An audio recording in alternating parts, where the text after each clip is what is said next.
আমি খুব নার্ভাস। আমি জীবনে প্রথমবার পরীক্ষা দিতে আসলাম এসএসসি পরীক্ষা আলহামদুলিল্লাহ ভালোই হবে। যেহেতু আমার বড় ছেলের পরীক্ষা সেই পাবলিক পরীক্ষা এই প্রথম, আমার ভালো লাগছে যে আমার বড় ছেলে এসএসসি পরীক্ষা দিচ্ছে। বাচ্চারা কিন্তু ভয় পেয়ে যাইতেছে, নতুন নতুন সিস্টেম শুনতেছে। এখন সরকার যেন সজাগ দৃষ্টি রাখে বাচ্চাদের ভবিষ্যতের জন্য।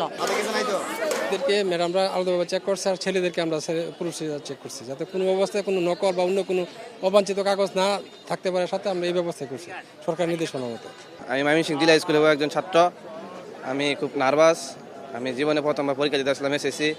সবাই আমার জন্য দোয়া করবেন। আসসালামু আলাইকুম। প্রস্তুতি আলহামদুলিল্লাহ ভালো আছে, তবে যেহেতু প্রথম পরীক্ষা এই জন্য একটু টেনশন কাজ করতেছে। তবে এমসিকিউ নিয়ে একটু টেনশন আছে, তবে সিকিউ নিয়ে কোনো টেনশন নেই। এমনিতে পরীক্ষা আলহামদুলিল্লাহ ভালোই হবে। আমার বড় ছেলে ফারহান লাবিব, তার প্রথম এসএসসি পরীক্ষা।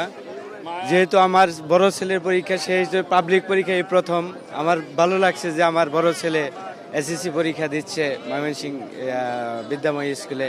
তো অনেক ভালো লাগছে, ছেলের খুব উৎসাহ। ইতিপূর্বে প্রথম পাবলিক পরীক্ষায় অংশগ্রহণ করতেছে, খুব ভালো লাগছে আর কি। ওরা তো নতুন কারিকুলামে পড়াশোনা কইরা নতুন মনে করেন 2025-এ তো ওরা আমাদের পুরাতন সিস্টেমে আসছে।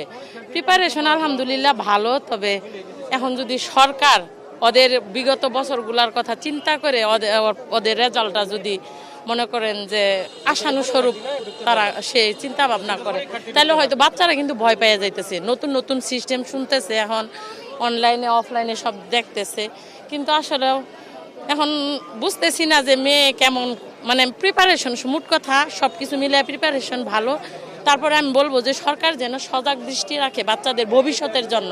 হঠাৎ করে ওরা নতুন সিস্টেমে আসছে, এই বিগত ওদের পড়াশোনার যে গ্যাপটা পড়ছে এই কথা চিন্তা করে যেন ওদের রেজাল্টটা অন্তত পক্ষে ওই আগের মানে সিস্টেমে না নিয়ে এখন বর্তমান যাতে ধারাটা বজায় রাখে, ওদের ভবিষ্যতের জন্য ভালো হবে। কারণ বাচ্চারা কিন্তু এমনি ভয় পাইয়া যাইতেছে।